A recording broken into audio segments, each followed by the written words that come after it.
All right, hello everyone, and welcome back to the Cinema Wave podcast. Today we are going to be discussing our top 3 favorite animated projects from 2025. We missed out on last year, but we're excited to be back this year. I'm going to be one of your hosts. My name is Mark Jacobino. I am joined by Mikey Peniston. Hello, everybody. Hello.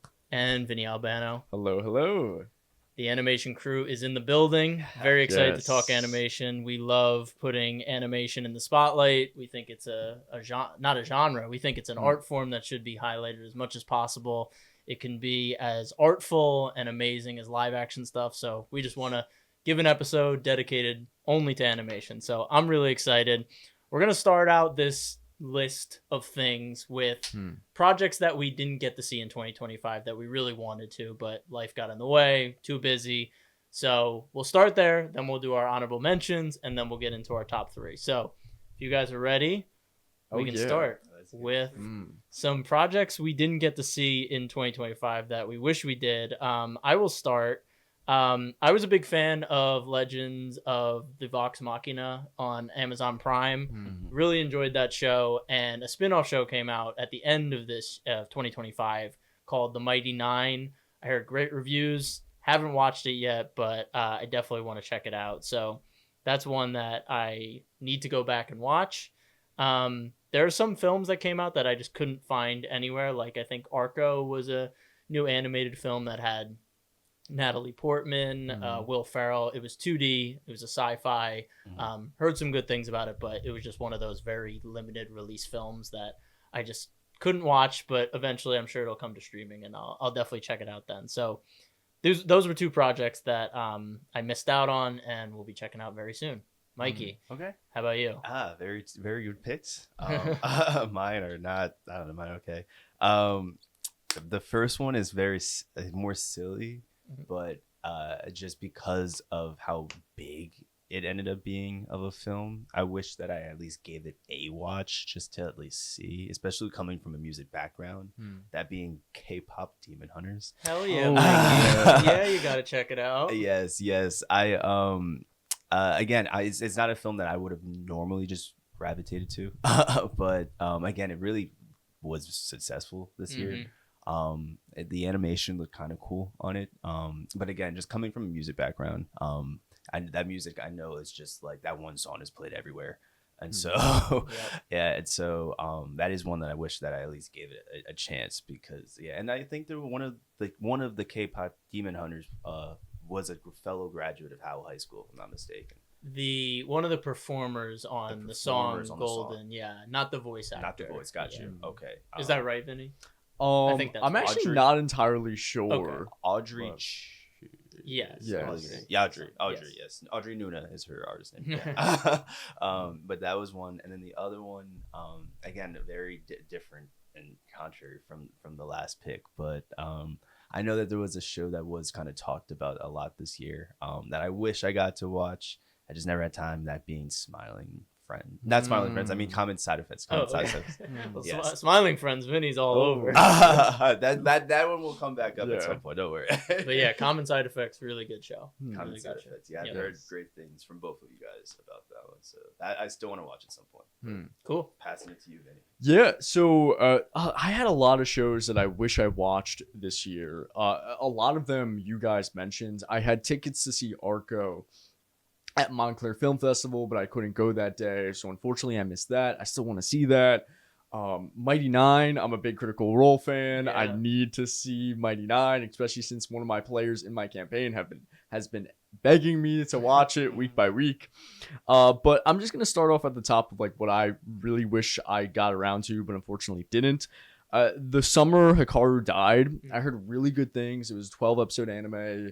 Horror, romance. I heard just overall really great things. To Be Hero X, which again, an incredible blend of like 3D and 2D I've heard, and I keep seeing clips online that are insane. And then 2 Chinese anime, because Chinese anime has been this popping off, and a fellow mutual podcast guest, Noah, who we had here, recommended Lord of Mysteries, which I've been meaning to watch, and The All-Devouring Whale, which I keep seeing clips of. And there's a little cactus, and he seems really cool. but the animation is insane. So those are my 4 plus some of the wishes that I took from you guys that I wish I got around to. Yeah, so that's 3 actually, because To Be a Hero X is also a Chinese anime. Oh yeah, so you true. Have 3 on your list. I forgot about that. Chinese animation is definitely making a push, no doubt. Okay, so let's move into our honorable mentions for the year. So Vinny, I did actually start To Be Hero X. I got about 7 or 8 episodes in. It hasn't like sunk its teeth into me. I respect what it's doing. It is a cool blend, but it's an anthology, so it's kind of like you get 3 episodes with one character, and then you get 3 episodes with a new character. And I think by the end of the season, everything comes together. But as of right now, I'm kind of like, this is good, but it's definitely not as like amazing as people might be hyping up to be. But really enjoyed that. Don season 2. I wish some parts of it were a little different, but overall, I did really enjoy that season. My big 3 honorable mentions were Invincible season 3. I think while I do have issues with how Invincible goes about keeping characters alive instead of actually killing them off, I think this season did take a step in the right direction with killing a major character off and then having that insane fight scene at the end. Common side effects, just missed my top 3, but I really think the writing in that show is very smart. I think it touches on so many interesting topics about what would happen if there was this miracle drug that could cure everything. And I think it's right on point with what would happen.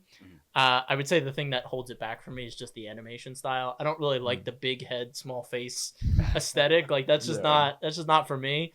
But the story's so good, I kind of look past it. And then I have to just give a shout out to My Hero Academia. The final season aired this year. Very good show at the beginning. I think in the middle, it kind of loses its pacing, but in the end, it's a very satisfying, very, power of friendship ending that, they get the emotions out of you. Like that show just knows how to kind of play with your emotions, and the animation in some of the fights was super dope. So yeah, that was a very long honorable mentions list. Demon Slayer Infinity Castle, one of the most overrated movies of all time, but I give it respect for putting anime on the map from a box office standpoint. So I'll give it its flowers there. There's some hype moments, but man, the glaze online for that movie is nuts for what it actually is. So I just had to put that in there because I feel like people would be like, they didn't even talk about Demon Slayer. What the hell? So I had to say something. Anyway, Mikey. I'm happy you brought that up though, just because I'm still new to a lot of the anime side of animation, and so I heard a lot of the glaze as far as the Demon Slayer film, and to hear that reaction now. I know. It might be, now I know. By the way, you guys' lists are putting mine to shame. But it's like even your honorable mentions are like great recommendations for me at this point. That's what we're here for. Right? We're here for recommendations, sharing. Yes. That's what it's about, Mikey. There we go. All right, I only have 2 honorable mentions. This is where it comes back. I had mentioned it before. I slipped, but Smiling Friends made my honorable mention. It probably would have made my top 3. I just started it so late, and I haven't really gotten to finish it. And so what I've seen so far, I think is really good, and I think it would have been up there. But I just think that it needed to be fair with the other things. I needed to watch like completed things to really go with that. The other one that I'm gonna say, it was a small watch, and it was kind of just like a hidden one. But Eyes of Wakanda came out on Disney Plus. And I'm like kind of definitely falling off the Marvel train, as most of us are. There's a little bit of hope in me, but I do think that Marvel animation is something that's still something to keep an eye on. We covered X-Men 97, and that was pretty good. And there's been a few other things they've been kind of just again tucked in, but just from it like another viewpoint of exploring Wakanda, and just kind of exploring not just the world but kind of the history of it all. It was interesting to see. Again, it was really short. It was only like a couple episodes. But I also really enjoyed the animation style with it, and it just kind of gave me the same feeling of watching Black Panther, but like again in just an animated form. And so it was something again that was very likely thrown in this year, but it still I think was good enough to make my honorable mention list. Cool. Yes, Vinny, all you. Yeah, and I'm gonna start with like I guess my less honorable mention to what almost got my top 3. I like it. So Dandadan season 2 was fabulous this year. I'm shocked it didn't make your top 3. Honestly, it was a hard, although I didn't watch as much as I wanted to. This was kind of a stacked year. It was really, really good year. And as much as I want to get Dandadan in like a top 3, I loved it week by week. But what I have chosen does surpass it in quality. But Dandadan is an honorable mention. Incredible. Such a fun experience. Animation is great. It's funny. It's whimsy. It's freaky. It's like all just goofy. It's kind of all what I want in an anime and more some. And I loved it week by week. Also, Creature Commandos, which I'm kind of cheating here. Yeah, I'm kind of cheating here because half of the season came out in 2024, and then half of it came out after the new year. But Creature Commandos was so good and such a awesome cast of characters. James Gunn's writing is incredible. The animation and the art style is so cool. And it's a unique and really awesome way of introducing us into like the new DCU without it being like, okay, guys, this is the big thing, because it takes place within the same world as Superman, but it's so much more intimate and so much more of a smaller scale than something like Superman.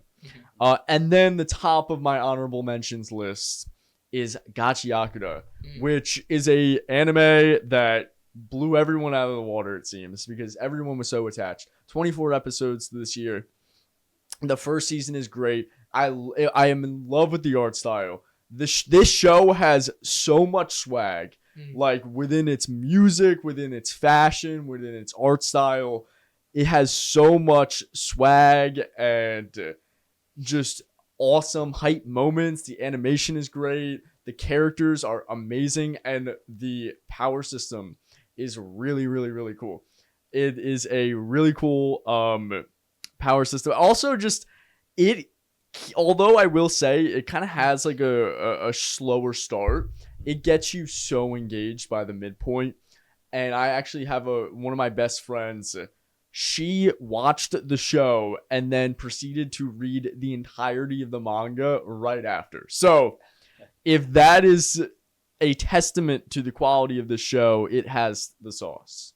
Cool. Yeah, no, I heard very good things from Noah, who you mentioned before. He loves the show, and I've seen a lot of stuff online, so that makes sense that it would make the list for you.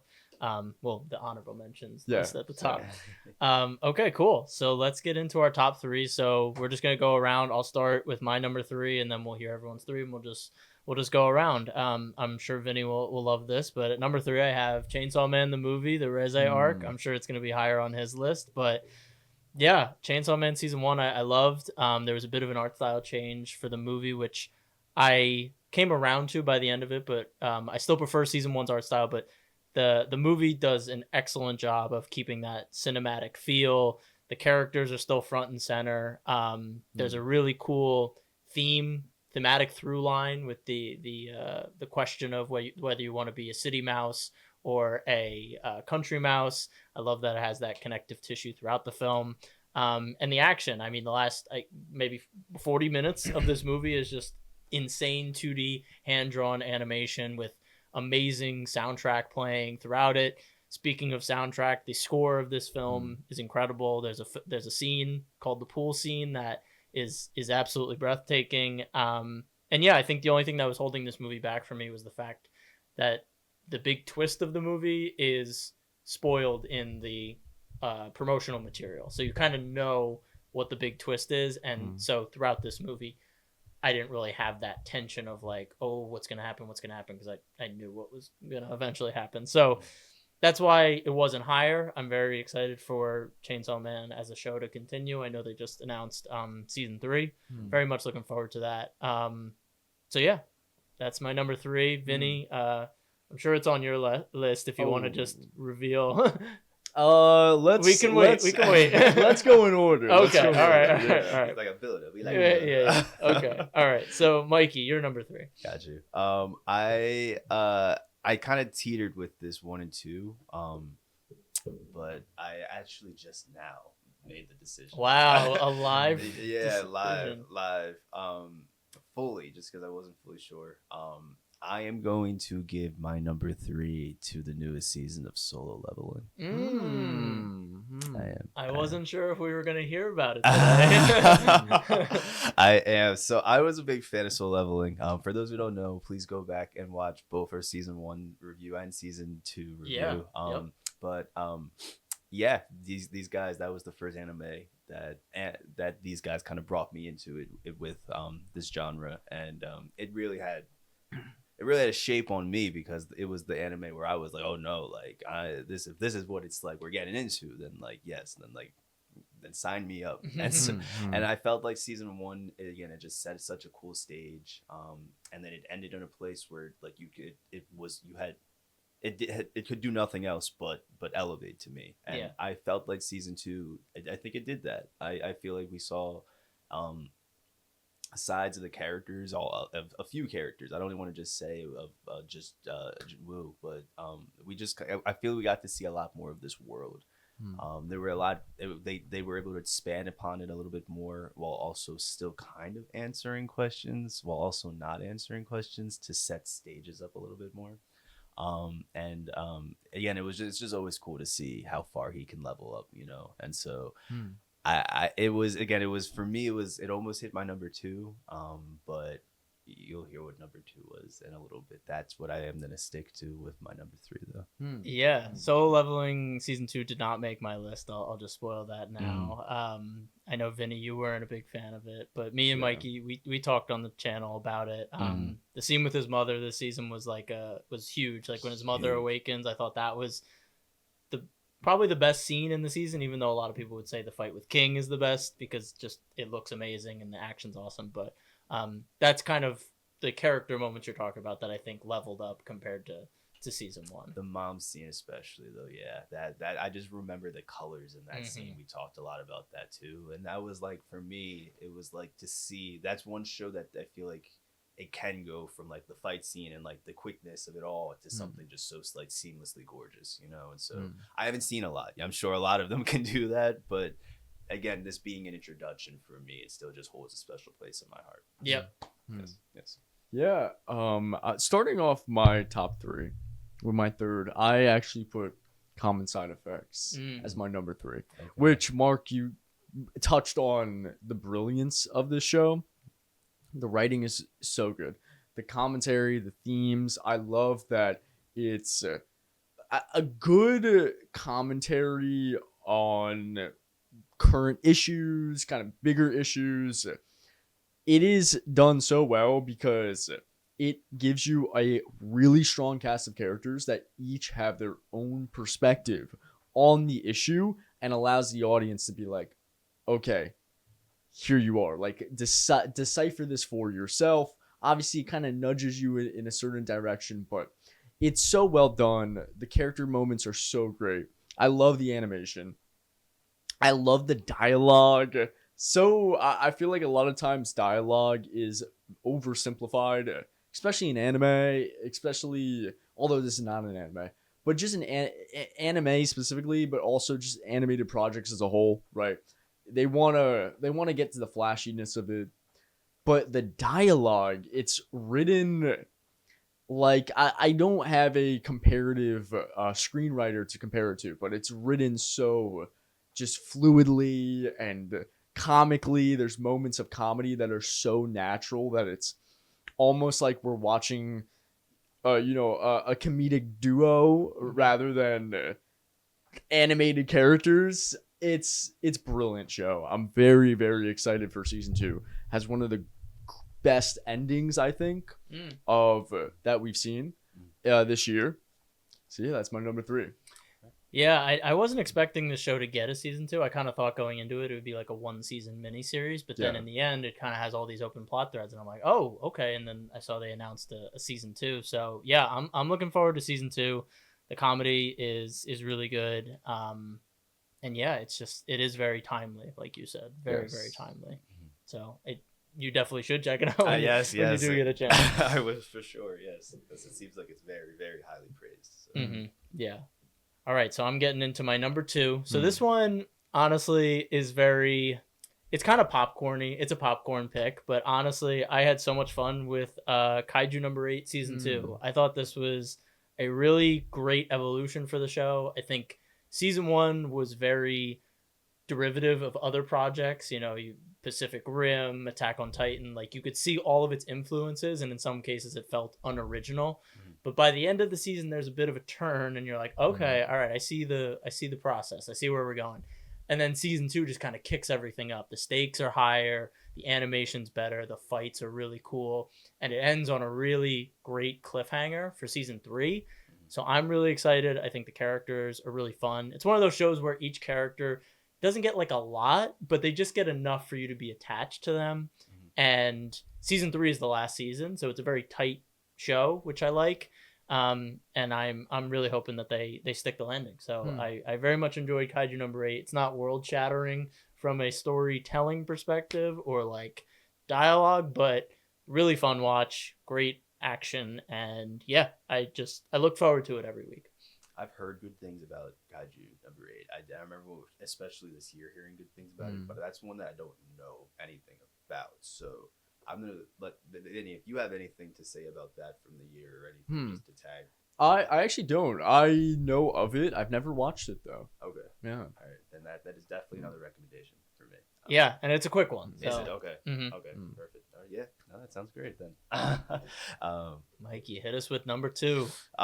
Yeah, my number 2 is another one that we've all talked about. You brought it up in your honorable mention list. But I'm gonna throw in the newest season of Invincible as number 2.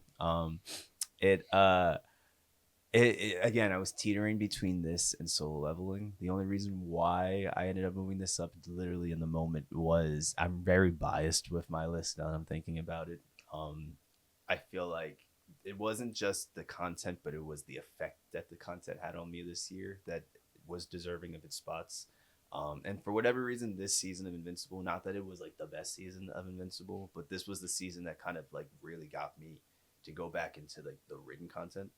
And but let me start with the season. The season itself was a step in the right direction with with Invincible. I think the ending was it didn't match necessarily the first season, but the stakes were there, and so I think and in some cases it was, you could argue, was a little better, I think with those stakes. I think it, like, again, killing off a major character was very important. But not even just that. I think like little relationships were kind of done nice. I liked his relationship. I had a 50-50 love-hate relationship with the mom, like whole thing in this season.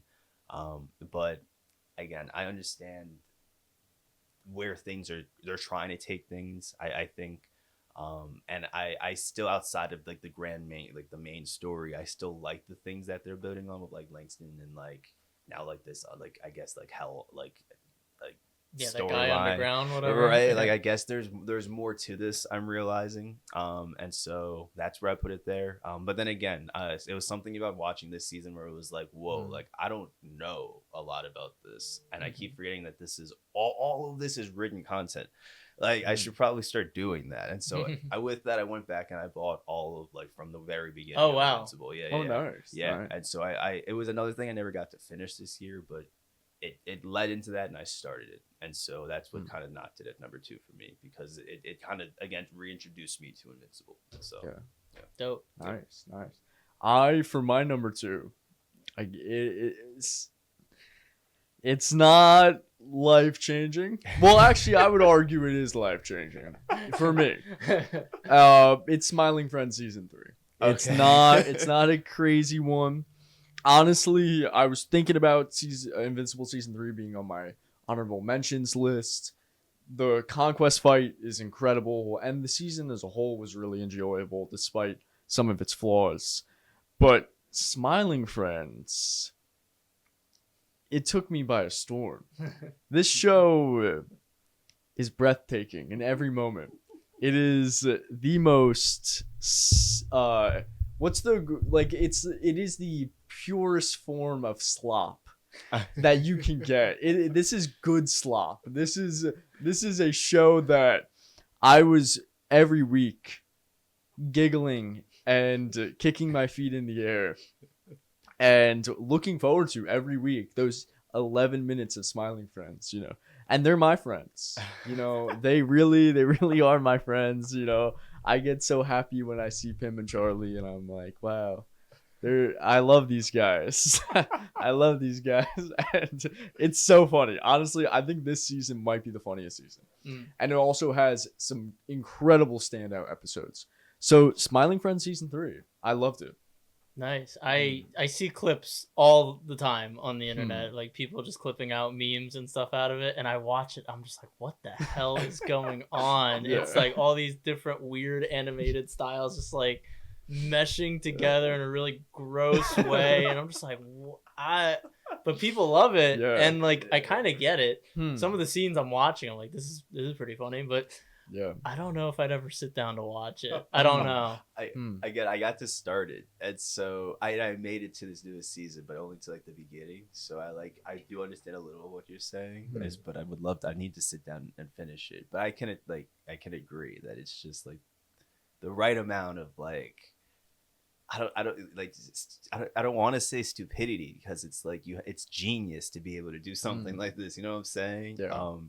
But what was I gonna say about the Smiley Friends? Do you like it so far? Like what? Yes, getting through it? I do. I think it's very funny. It's and it's just all over the place. That's what I was gonna say. I feel like for like hardcore animated fans, it's like increasing the dark humor on like the adventures of Gumball. If you guys watch that. Yeah. And so, and I was a big fan of Gumball, and so yeah. That's honestly the perfect way to describe it. Right? Just all those different animation styles. It's like, oh whoa, but it works somehow. Yeah, it does. They kind of have the same like sauce to them, because I see like clips of Smiling Friends and I see clips of Gumball, like out of context clips that are hilarious on their own, and it kind of feels the same. It's something about that blend of the different styles. Yeah, you're right, it's hilarious. Cool. Well, I'm glad we got like an animated comedy on our list as well. So I guess I'm at my number 1. Mikey, you mentioned it. Basic ass pick for me, but K-Pop Demon Hunters. Number one for the season. Yeah, I very much enjoyed this movie, even with all the hype coming up to it, because I watched it like a month ago, so it was past people doing the dances and the song already being huge, and I still like sat down, and it still was amazing. Like I still sat down with all those expectations, and I was like, no, this is great. I think it has a great message. I think it's a unique message that you don't see a lot in children's films anymore. So by the end, I felt like I got something out of it, which is great. The music, as you could tell, is great. There's bops throughout it. And I think the musical sequences and the way they animate them with the action and the music of them like singing and fighting the demons, super cool. Some of the designs of the characters, like the bad boy boy band, the evil boy band from the demon realm, their character designs are so sick. And I just was like thinking about my list. I was looking at all this stuff, and I'm like, what did I have the most fun watching while also getting something out of? And it was K-Pop Demon Hunters. So I loved it. Definitely recommend it. I hope they don't run this franchise into the ground just with sequels and live action remakes and all that. I know they will, because it's so successful, but in this moment right now as a single thing, I'm very, very happy with it. So I definitely recommend it if you guys have not seen it. That was definitely on my honorable mention. I wanted to see it, and again the hype that's what I think is really surprising me, and I think that's what's gathering so many people. But also, I don't know, if you're saying that it holds up as well, I think it does. I think it does. All right. I'll give it a try. I will. All right. My number 1 pick, it's not one I would have expected to put here, and it's still like not even like, I can admit it's not even like the best thing. But again, I think for me, it was a surprising watch this year that I was like, oh, you know what? I do enjoy this. And that's Your Friendly Neighborhood Spider-Man. Oh shit! Yeah. I was not expecting that. Yeah, again, another Marvel animated show that, to me, it's like, oh, I could see Marvel taking off in animation. And I feel like it was a different animated style. When I first saw the trailer for it, I was actually a little turned off from it because it was like, this is different. And it's like, it's like 2D, but it was like 2D animation in a way that I didn't really kind of appreciate. And it kind of ended up not being that when I watched it. It was like still a little bit of like a cool blend. I don't even know how to fully describe the animation style with it, but to me, it was more of the story. I'm realizing Marvel's doing this really cool thing where even if they just want to introduce a character that will eventually be in a live action piece, they do it through like animation now. And so, like Tombstone is a very popular Spider-Man character, and he was a character in this, and I know that he's now a character that they're bringing to the live action, the next Spider-Man movie. So I think that's just a really cool way that Marvel's going about it. But this show itself, I feel like, was just a different take on Spider-Man. Funny enough, at first when I was watching it, I didn't like it. I'm like, why can't we just like tell the normal Spider-Man story? But it was done differently, and again, I think, for me, it was the side of Tombstone in this show that kind of really drew me in. It has twists in it that I wasn't expecting, especially for it being a Spider-Man film. I would think that you've seen everything with Spider-Man, but there were some surprises, and I'm actually very excited for the next season with it. I mean, again, I didn't think it would make my number one, but I think it held up enough for it to be stand out and good as opposed to the other ones. Cool. I quit that show, but now from what you're telling me, I might have to return back to it. I think you should, Vinny. I think the way that I'm telling you, there's twists in it that you wouldn't, it's maybe you would expect them, but still, when I watched them, I was like, oh, this is cool to see just in animation. And also, I feel like with Spider-Man, this is also going off the Spider-Verse movies because I love them, obviously. But like, I feel like Spider-Man's just like his best form is animated. Like, I love a live action movie, but it's just something with animation and Spider-Man, I think, just go hand in hand. And even so I would finish. Even the video game versions of him, like the new video game versions of Spider-Man, are amazing too. 100%. So I agree with that. Yeah. And so finish it, Vinny. Yeah. So my number one is probably predictable, but I'm actually before I say it. I completely forgot to put this on my list, so it might have made my top 3, might have not, but either way, I have to throw it in there. I have to because I forgot to mention it. Honorable mention, whatever. It's somewhere there. It's really good. The Tatsuki Fujimoto short story series that released on Amazon Prime, where it was Tatsuki Fujimoto's like one shots that he wrote from the ages of like 17 to 26, I believe. So good, so funny. The animation, every episode is animated by a different studio. The animation is incredible. There's so many stories that are so fucking weird and amazing, and it's so heartfelt, which is exactly why I love Fujimoto in my number one pick. Chainsaw Man Rize. Yeah, of course. It's predictable. I already spoke about this movie, both of us, Mark and I, at length. Check out our review of Chainsaw Man Rize arc on the Cinema Wave podcast channel. So it's incredible. That's why I didn't want to talk about it initially when you listed it. Yep. It's my number one. It blew me out of the water. I'm a manga fan. I read the manga. This elevated the source material to an extreme that I was not expecting, especially since the source material is so good. I think also going with a group of friends who didn't read the manga and then half of us who have read the manga really helped because some of my friends, one of my friends in particular, didn't read the manga, did not see any of the promotional material, and was astonished by the twist. The animation is beautiful. The thematic elements is beautiful. It is hands down a breathtaking and honestly very impactful film where I'm gonna think back to like me in my 20s, and I'm gonna think of Chainsaw Man, Rize arc, because that shit was awesome. Shit hit. Yeah. It's so funny to hear your take and then to see it so high up on yours. So now I want to watch it myself because now I'm like, where do you go with this movie? Yeah. I think honestly you would love Chainsaw Man. I think you would fuck with it. It's like really weird and freaky at times, but like that's Fujimoto, and there's such a heart to all of his writing, and I think you would really mess with it. And like same with your friends, so it's the type of thing you don't need to know like the source material or anything to go. I didn't know enjoy anything. Oh, okay. No. Yeah, you do have to watch season 1 though. But season 1 is very quick, only 12 episodes. Oh, okay. All right. Is that why you feel like you didn't like it then?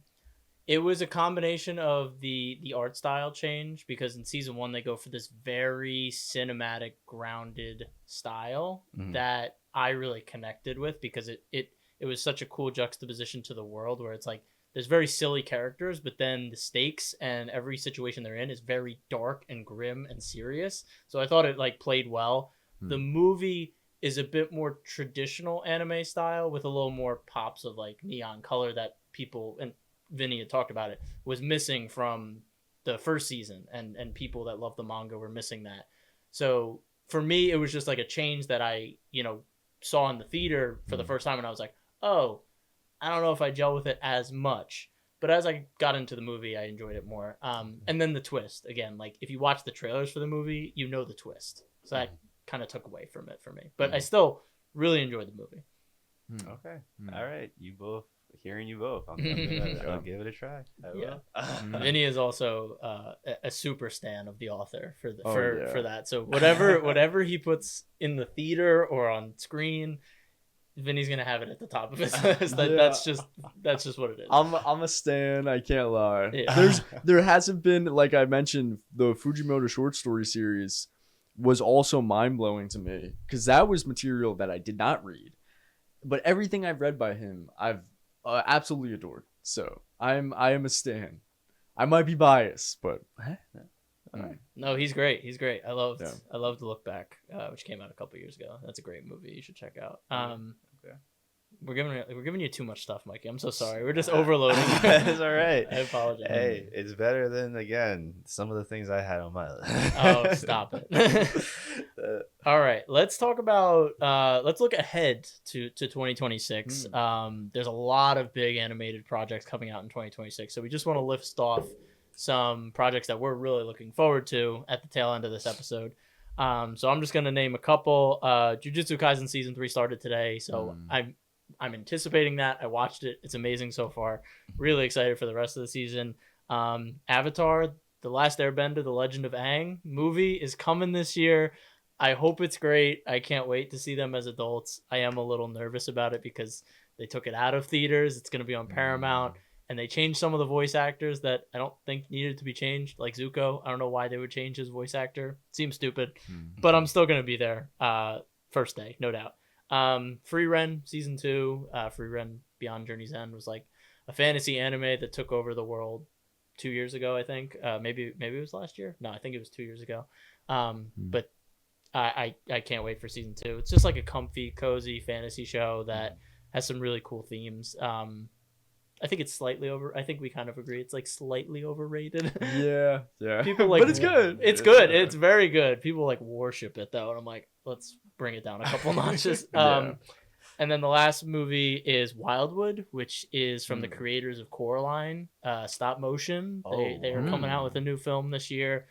Very excited. Dark fantasy set in the Pacific Northwest. Wow. And really great cast. I think Angela Bassett's in it. I'm blanking on the rest of the cast, but I remember Angela Bassett is playing this eagle character that is like fully animatronic, and they do like amazing work to bring it to life. So I am so excited for that because I loved Coraline. So I think they'll definitely deliver. Yeah, no, definitely. That's crazy. I I don't really know of too many films by the creators of Coraline. I wonder if they have more. Like that, Kubo and the Two Strings. I haven't seen that, but that was Okay. another one from them. And I think Paranorman. Oh, was Paranormal. them Okay, too. got you. Okay, I'm excited for that too, though. Mhm.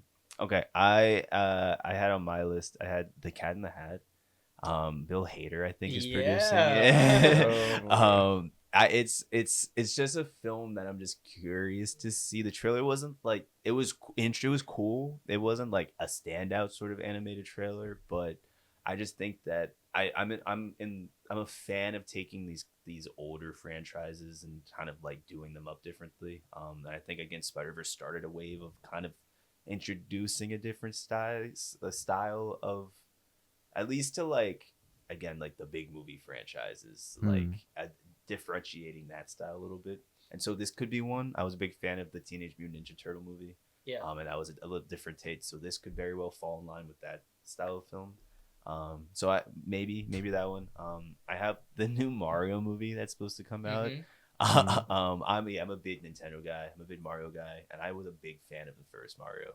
Actually, I was a very big fan, and so I think that this is exploring, what is it? Is it Odyssey? This Galaxy. I think this one, exploring the games a little bit more, too. I think it could be very interesting. I was gonna say Toy Story 5, but actually no, I'm not. Why are we doing Why that? are we still doing Yeah, why are we doing this? Yeah. But one last one that I will end it on is it's a movie that I saw that's coming out pretty soon. I think it's called Goat. And there's not like a lot of hype to this movie, but Stephen Curry plays he voices the goat in it. And I see it's similar to like Zootopia, where it's like a animated world of animals, but they all are kind of doing like human jobs essentially. And I guess Stephen Curry plays this basketball player as a goat. And again, I don't know. That's all I know, and that is also going off of one picture that I saw, to be honest. But I also saw it's a star-studded cast. And I do think I was a big fan of Zootopia, and I think that this has the chance to be something in line with maybe like a Space Jam. I don't want to compare anything to Space Jam. Space Jam is like, to me, like, Yeah. that's a category of its own. Not the new one. Yeah. We don't even talk about the new one. But I liked Thunderstruck, which was another live action basketball movie with Kevin Durant. I like when they bring basketball players into the film side of things. So I think this could be cool. I do, especially with the cast. It's nice. Yeah, I have honestly all of what you guys said and more some. Just, I mean, Wildwood looks great. JJK season 3. Woo. I'm a JJK fan.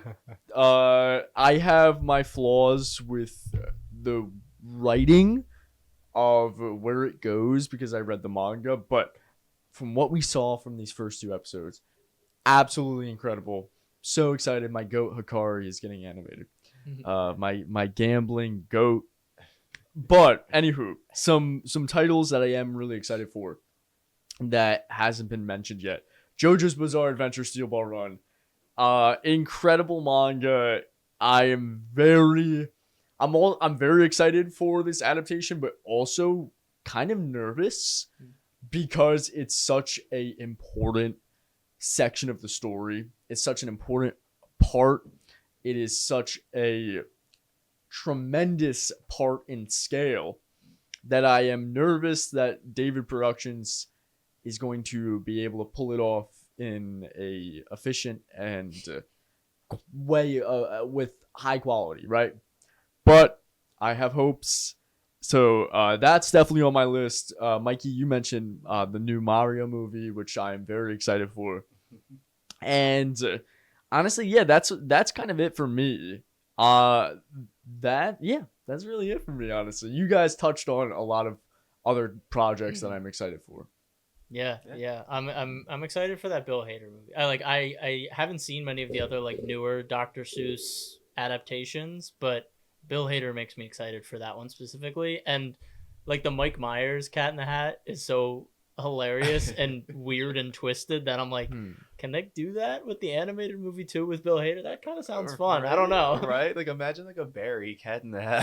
Right. I feel like they could do that.